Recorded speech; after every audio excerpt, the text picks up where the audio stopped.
사랑하고 축복합니다. 우리 옆에 있는 분에게 이렇게 한번 좀 말씀해 주십시오. 저를 용서해 주세요. 네, 이 말이 잘 안 나오시죠? 밑도 끝도 없이.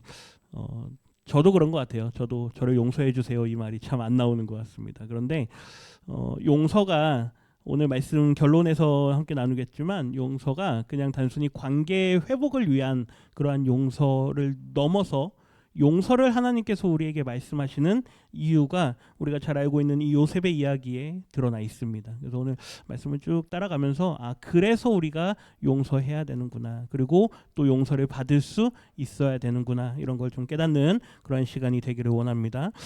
우리가 감사절 이 한 달을 보내면서 여러 가지 제목들로 함께 감사에 대한 이야기들을 나누고 있습니다. 지난주에는 한번 보여주세요. 네, 은혜를 기억하는 감사. 그래서 감사를 하려면 먼저 내가 하나님과의 경험이 있어야 된다 그랬어요. 하나님을 내가 기억하고 하나님이 어떤 분인가에 대한 인식이 명확해야 우리가 그분께 감사할 수 있다라는 그런 말씀을 드렸습니다. 이제 오늘은 관계를 살리는 감사.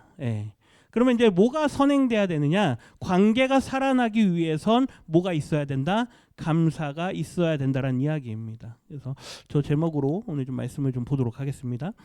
오늘 보면은 요셉 이야기인데요. 창세기 50장은 이제 요셉의 인생의 마지막 이야기입니다. 요셉이 우리는 일반적으로 성공해서 잘 됐으니까, 그가 총리가 됐으니까 그의 형제들을 용서했다, 넓은 마음을 품을 수 있었다, 뭐 이렇게 생각할 수도 있고요. 아니면 요셉은 뭐 원래 성품이 착한 사람이어서 다 품어준 거다, 뭐 이렇게 생각할 수도 있습니다. 요셉 개인에게 초점을 맞추면 이런 해석이 가능한데, 그런데 성경은 우리에게 그걸 보여주지 않아요. 단순히 요셉의 그 억울하고 상처받았던 그 감정들이 어떻게 해결됐느냐, 그걸 말하고자 오늘 본문이 기록된 게 아니라는 걸 알 수 있습니다. 요셉은 야곱의 11번째 아들입니다. 그의 그 아버지 야곱은 2명의 아내에게서, 그리고 또 2명의 그 아내들의 몸종들에게서 아이들을 낳았어요. 가장 사랑했던 라헬에게서 처음 낳은 아들이 요셉이었어요. 그러니까 그를 가장 사랑했죠. 11번째 아들임에도 불구하고 그걸 형제들이 질투를 합니다. 우리가 뭐 잘 아는 이야기잖아요. 그래서 아까 말한 것처럼 이 요셉을 어떻게 합니까? 팔아버리죠. 일종의 형제들로부터 배신을 당한 거예요. 그래서 결국에는 죽을 뻔했으나 애굽으로 여차여차해가지고 팔려가게 되고, 우리가 잘 아시는 것처럼 그의 인생이 억울함의 연속이 시작됩니다. 노예로 팔려갔는데 어떤 보디발이라고 하는 애굽의 그 장군의 집에 노예로 팔려가게 됩니다. 근데 그 집에서 일을 너무 잘합니다. 그 일을 너무 잘하는데 그 주인의 아내로부터 어떻게 됩니까? 모함을 당하게 되죠. 그래서 결국은 또 감옥에 가게 됩니다. 감옥에서도 열심히 생활을 합니다. 그런데 거기서도 또 은혜를 입어서 이제 풀려날 수 있나, 왕을 만날 수 있게 되나 생각을 했는데, 자기가 꿈을 해석해줬던 그 다른 죄수들로부터 또 기억에서 잊어버리게 되는 그런 일을 당하게 됩니다. 그러니까 요셉을 생각해보면 어떻게 저런 기구한 인생이 있을까 싶을 정도로 되는 일이 하나도 없습니다. 이 지점에서 우리의 인생과 비교해보면 어떤 사람들은 그럴 거예요. 나는 왜 이렇게 되는 게 하나도 없냐, 내가 지금까지 인생을 사는 동안 되는 일이 하나도 없었다, 뭐 이거 시도해봤는데 다 망하고 또 저거 시도해봤는데 다 망하고 왜 그러느냐 이거죠. 아마 이 기간을 지내는 동안에 요셉의 마음속에도요, 도대체 하나님 나한테 왜 그러십니까? 내가 뭐 그렇게 대단한 잘못을 했다고요? 아마 그렇게 지냈을지도 모르겠습니다. 총리가 되었으니까 그 모든 게 사라졌다라고 하기에는 성경은 우리에게 그 중간중간에 아주 핵심적인 포인트에서 요셉의 신앙과 하나님께서 그와 어떻게 하셨는지를 반드시 기록으로 남깁니다. 분명히 남이 다 망가뜨려버린 그런 이야기인데, 인생의 이야기인데, 하나님께서는 그 망가진 인생을 어떻게 돌보시고 사용하시는가. 우리 창세기 39장을 한번 볼까요? 창세기 39장 2절에 보면 여호와께서 요셉과 함께 하심으로 라고 기록을 합니다. 반복되는 표현이 나오는데요, 여호와께서 누구와 함께 하신다고요? 요셉과 함께 하심으로. 하나님께서 함께 하신다라는 건 뭘 상징하느냐? 저를 한번 따라해 주십시오. 복 있는 사람이다. 네, 우리 성경에는 형통한 자라고 번역을 했는데 하나님과 함께 하셔서 그가 어떤 사람이 됐느냐? 복 있는 사람이 된 거예요. 우리가 아브라함에게 너는 복이라 한 것처럼 하나님께서 그와 함께 하셔서 그가 복 있는 사람이 됐습니다. 그러니까 아까 보디발의 집에 노예로 팔려갔다 그랬는데 그 집에서 하는 모든 일들이 다 잘 되는 거예요. 하나님께서 그와 함께 하시니까 그가 손대는 모든 일마다 잘 가정 일들이 경영되어지게 된다는 이야기죠. 39장 21절도 볼까요? 21절 같이 읽습니다. 여호와께서 요셉과 함께 하시고 그에게 인자를 더하사 간수장에게 은혜를 받게 하시매. 보디발의 아내에게 누명을 써서 결국 감옥에 가게 됩니다. 너무 잘했는데 억울하게 또 누명을 썼어요. 감옥에 가요. 그런데 거기에서도 누가 함께 하신다고요? 하나님께서 함께 하십니다. 그러니까 요셉의 인생에 우리는 결론만 보고 그가 총리가 되었더라, 그러니 하나님을 잘 섬겨야 된다라고 너무 빠르게 결론으로 가기에는 그 과정들마다 하나님께서 그에게 아주 세심하게 꼼꼼하게 그를 돌보셨던 걸 우리는 기억해야 된다는 거죠. 누가 함께 하신다고요? 하나님께서. 근데 우리는 어떻습니까? 내 인생에 고난이 올 때, 어려운 일이 올 때, 하는 것마다 안 될 때 도대체 하나님은 왜 나와 함께 하지 않으십니까? 하나님은 왜 나를 버려두십니까? 하나님은 왜 내가 하는 일마다 이렇게 망하게 두십니까? 우리는 그러기 쉽습니다. 근데 보세요. 하나님은 그 순간순간마다 어떻게 하셨다고요? 함께 하신 줄 믿습니다.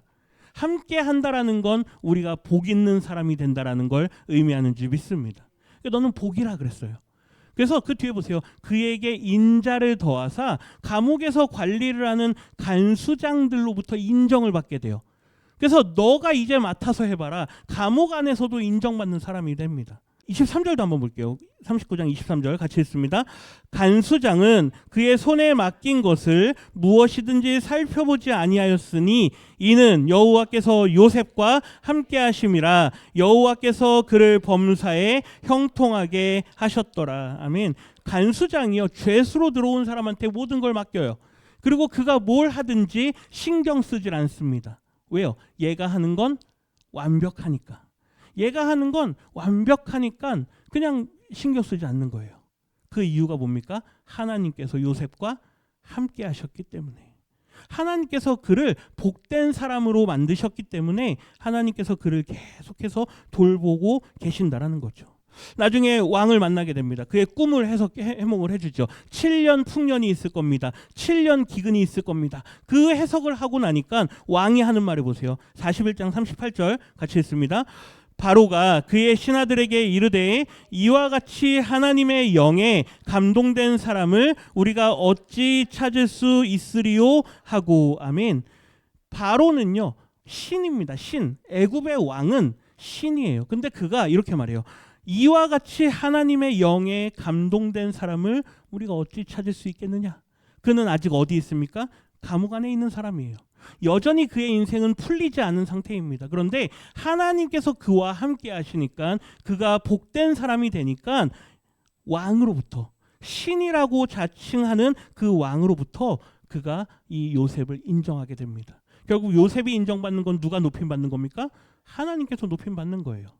우리는 너무 빠르게 결론으로 갑니다. 아니요. 그 결론으로 가기 전에 그 순간순간마다 누가 함께 하셨다고요? 하나님께서 함께 하셨습니다라는 그 고백을 할 수 있어야 될 줄 믿습니다. 이 인생을 다 거치고 난 요셉이 자신의 그 고난의 시절들을 되돌아보니까 어떤 고백이 나오느냐? 감사의 고백이 나오는 거예요.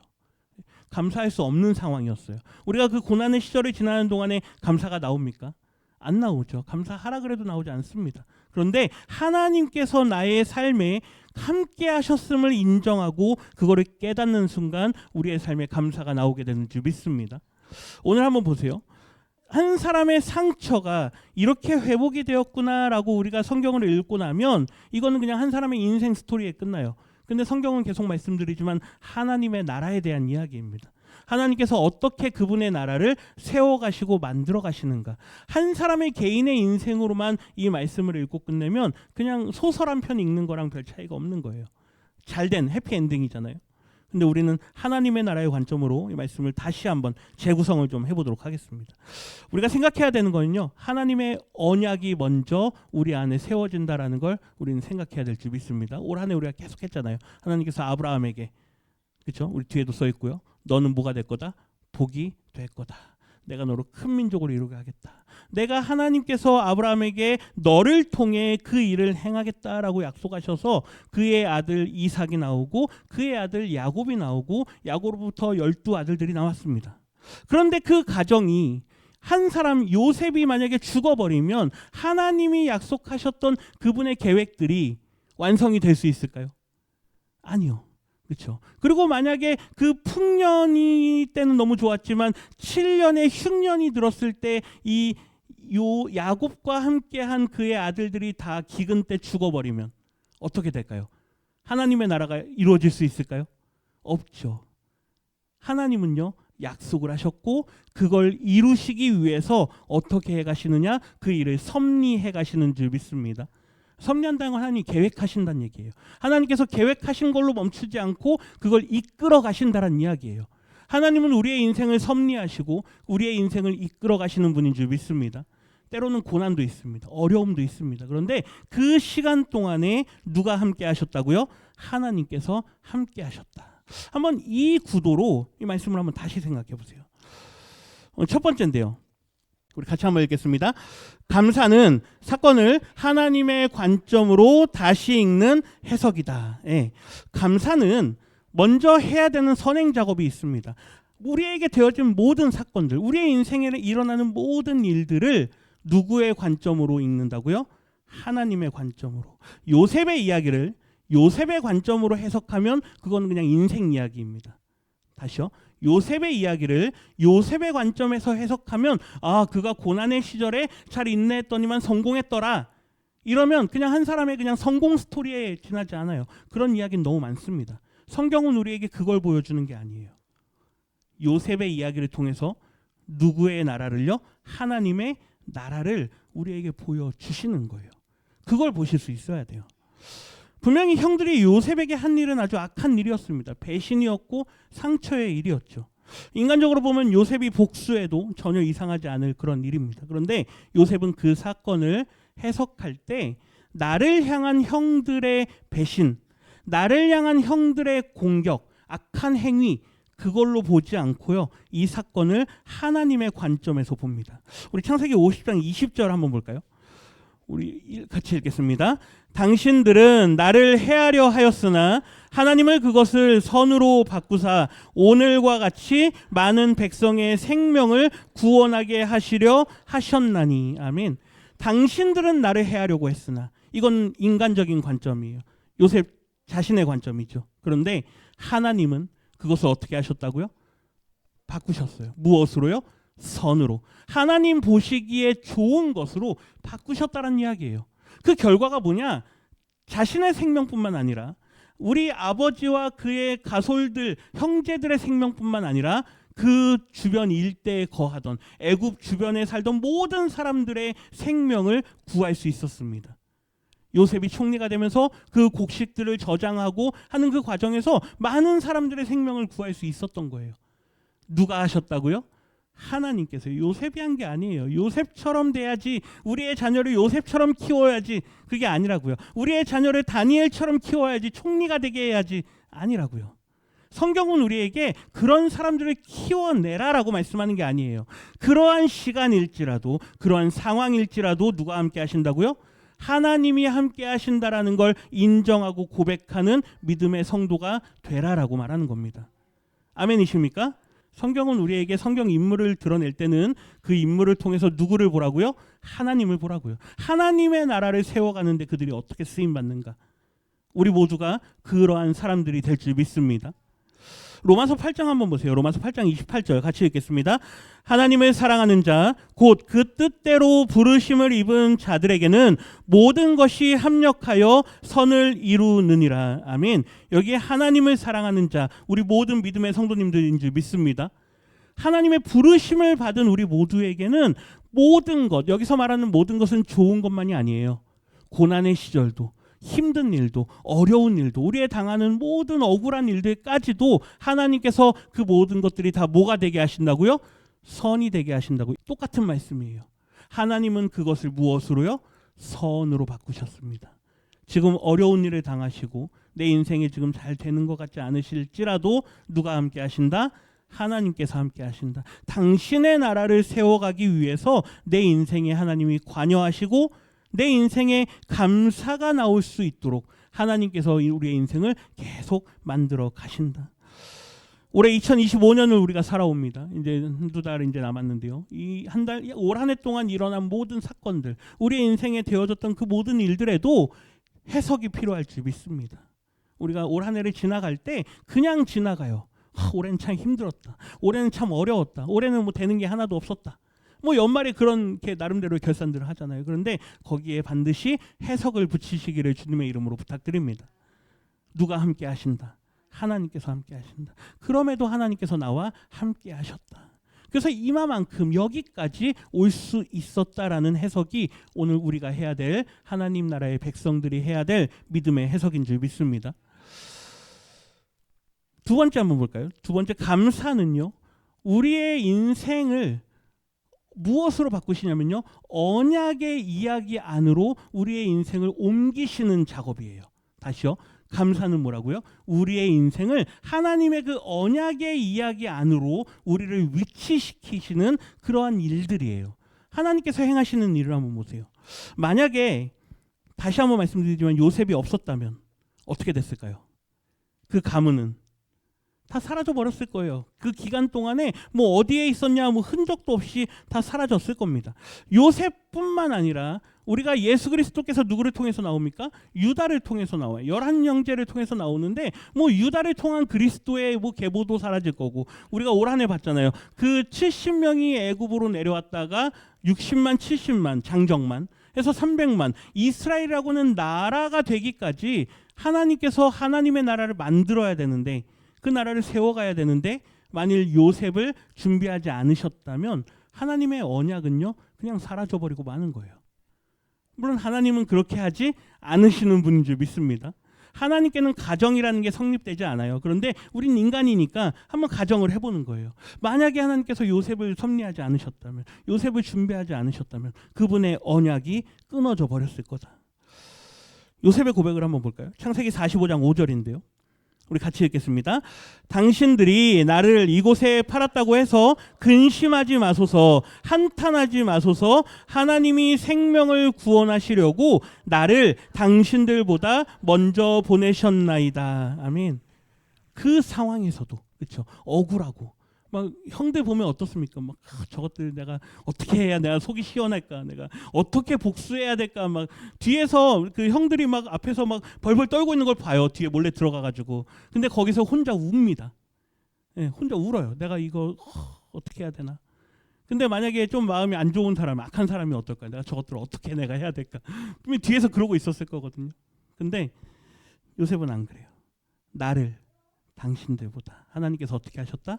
먼저 보내셨다. 이러한 고백을 하실 수 있기를 주님의 이름으로 부탁드립니다. 내가 지금 어디에 있든, 내가 있는 자리가 어디든 그 자리를 누가 보내셨다? 하나님께서 보내셨다. 몰라요. 왜 우리가 오늘 이 자리에 있는지, 우리 사랑하는 성도님들이 오늘 이 자리에 왜 앉아 있는지 아무도 모릅니다. 그러나 분명한 거, 누가 하신다?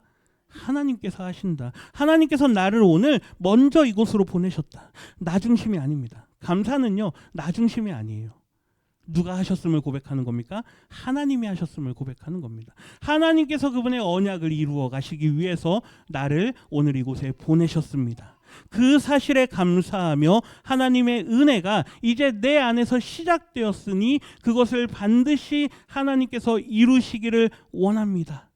그 고백을 하실 수 있기를 부탁드립니다. 누가 시작하셨다고요? 하나님께서. 내가 시작한 게 아닙니다. 요셉이 원했으면 그 자리 갔겠습니까? 안 되죠. 어떤 사람들은요, 내가 그 자리에 가려고 눈치 보고 인맥 찾고 어떻게 해서든 한번 줄대 보려고 얼마나 노력하는지 모릅니다. 세상 사람들이 하는 방법이에요. 근데 우리가 하는 방법은 다릅니다. 있는 자리에서, 내가 있는 그 자리가 어디든 그 자리에서 내게 맡겨진 일을 성실하게, 하나님의 뜻을 위해서, 하나님의 나라를 위해서 열심히 감당하다 보면 어느 순간 나도 모르게 하나님께서 있어야 할 그곳으로 나를 인도하시는 줄 믿습니다. 하나님께서 우리의 인생들을요, 그분의 언약의 자리로 위치하시는 사건이에요. 그걸 믿음으로 고백하라는 거죠. 내가 가려고 해서, 내가 그곳에 있으려고 해서, 그게 아니라 때에 따라서 우리를 움직이시고 우리를 이동하시는 그 하나님의 은혜를 경험하시기를 주님의 이름으로 부탁드립니다. 빌립보서 한 군데 볼까요? 1장 6절인데요. 우리 같이 읽겠습니다. 네, 넘겨주세요. 같이 읽겠습니다. 너희 안에서 착한 일을 시작하신 이가 그리스도 예수의 날까지 이루실 줄을 우리는 확신하노라. 이거를요, 주어를 바꾸세요. 내 안에서 착한 일을 시작하신 누가요? 그리스도께서, 그렇죠? 하나님께서 그리스도 예수의 날까지 그 모든 일들을 이루실 줄을 누가요? 내가 뭐 하노라? 확신하노라. 우리 성도님들의 믿음의 고백이 되기를 주님의 이름으로 축원합니다. 하나님께서 시작하셨고 누가 마치십니까? 하나님께서 마치십니다. 왜요? 그분의 언약을 위해서, 그분의 언약을 이루시기 위해서, 하나님의 나라를 확장하고 하나님의 나라를 세워가기 위해서 내 인생의 주어를 나로 삼았던 자리에서 이제 우리의 인생의 주어를 누구로요? 하나님으로 삼는 자리로 우리를 움직이신다는 이야기예요. 네, 내 인생의 주어가 누구에게서요? 나에게서. 누구에게로요? 하나님께로 바꿔 가시기를 주님의 이름으로 축원합니다. 세 번째인데요, 같이 읽겠습니다. 감사는 하나님 나라의 무너진 관계들을 다시 살리신다. 네, 감사는 하나님 나라의 무너진 관계들을 어떻게 하는 거예요? 살리는 거예요. 보세요. 만약에 어떻게 다 살았다고 한번 해볼게요. 요셉하고 상관없이, 요셉이 총리가 됐고 이런 건 상관없이 뭐 우연이든 운이든 이 가족들이 다 살아남았습니다. 네, 뭐 왜 그랬는지 모르지만 나중에 만났어요. 어떤 이유에서건 만났습니다. 그들의 관계가 어땠겠습니까? 관계가, 요셉은요, 요셉 나름대로 막 어떻게 버텼어요. 그리고 살아남았어요. 나중에 형제들도 그 기간에 7년의 기간 동안 어떻게 버텼어요. 살아남았어요. 나중에 우연하게 만나게 됩니다. 거기에 무슨 의미가 있겠습니까? 그들이 다시 만난들 거기에 어떤 의미가 있겠습니까? 원수가 만나는 것뿐이에요. 원수가 만나는 것뿐. 그런데 요셉은요, 하나님께서 나를 이곳에 보내심으로 우리의 모든 관계들을 어떻게 하신다? 회복시키신다. 우리의 관계를 살리신다. 왜 관계가 살아야 될까요? 이들은 하나님의 나라가 돼야 될 사람들이에요. 이들은 하나님의 나라로 살아가야 될 사람들이에요. 그런데 그 관계가 그냥 다 무너져 있는 상태라면 무슨 의미가 있겠습니까? 우리가 용서를, 아까 설교 시작할 때 저를 용서해 주십시오 제가 말씀드렸잖아요. 용서를 단순히 인간 대 인간의 관계의 회복 정도로만 생각을 하면요, 사실 그렇게 크게 의미는 없어요. 어떤 사람들은 그 사람 다시 안 봐도 된다, 뭐 다시 안 보고 말지, 이렇게 해가지고 관계를 정리하는 사람들이 얼마나 많습니까? 그냥 나랑 안 맞으면 그냥 관계를 정리해버리면 돼요. 그런데 적어도 이 자리에 계시는 우리 성도님들 사이에서는 관계가 정리가 될 수 없는 줄 믿습니다. 왜요? 왜가 중요해요? 우리는 하나님의 나라로 부름받았기 때문입니다.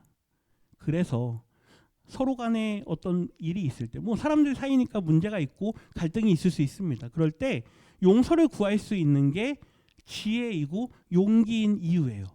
그냥 그 사람하고의 관계를 회복하기 위한 게 아니라 뭘 아름답게 세우기 위해서요? 하나님의 나라를 아름답게 세우기 위해서요.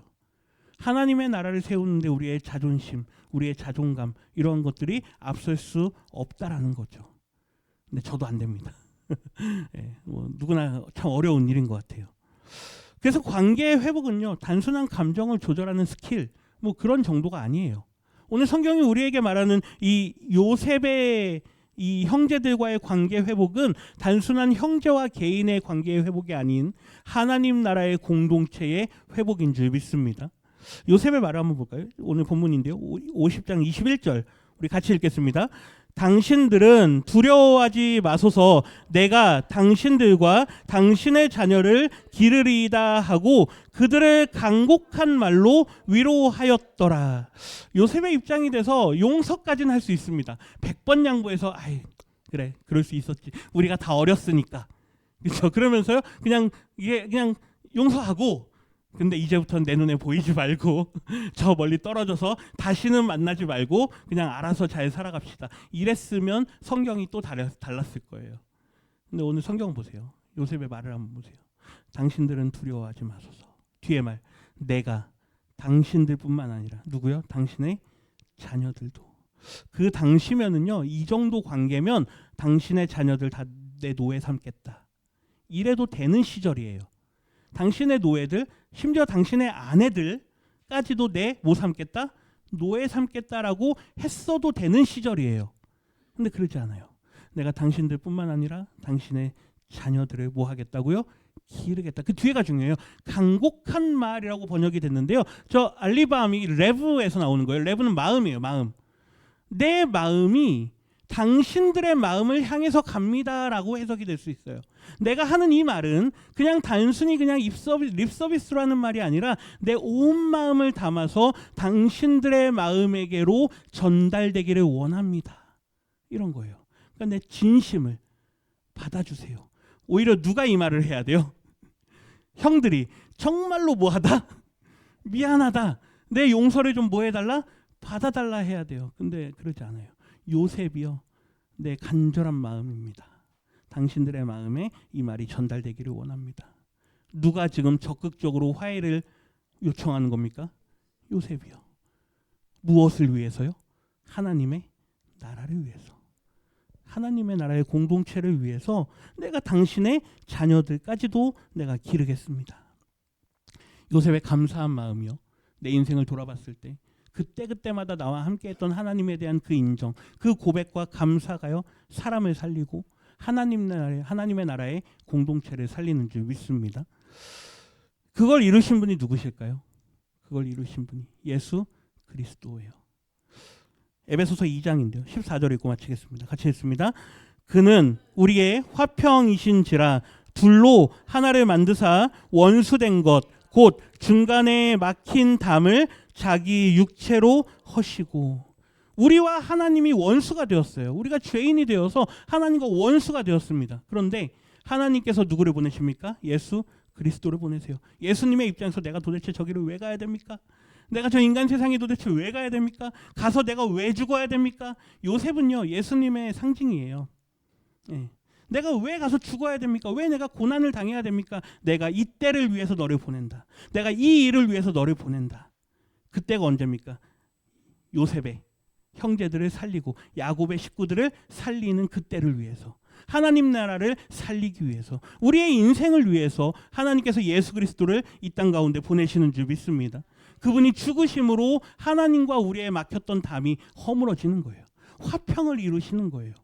그 예수 그리스도를 통해서 오늘 이 시간 이 자리에 있는 우리가 용서함을 얻고, 마치 열 형제처럼 우리가 용서함을 얻는 거예요. 그리고 다시 뭘 누립니까? 하나님의 나라를 누리게 되는 줄 믿습니다. 그래서 하나님의 나라를 누리기 위해선 우리가 잘 용서할 수 있어야 되고, 잘 용서를 빌 수 있어야 돼요. 옆에 있는 분 다시 한번 보고, 저를 용서해 주시겠습니까? 네. 하나님의 나라를 위해서, 네, 저를 용서해 주십시오. 네, 가정 안에서도, 뭐 학교에서도, 직장에서도 하나님의 나라를 위해서. 네.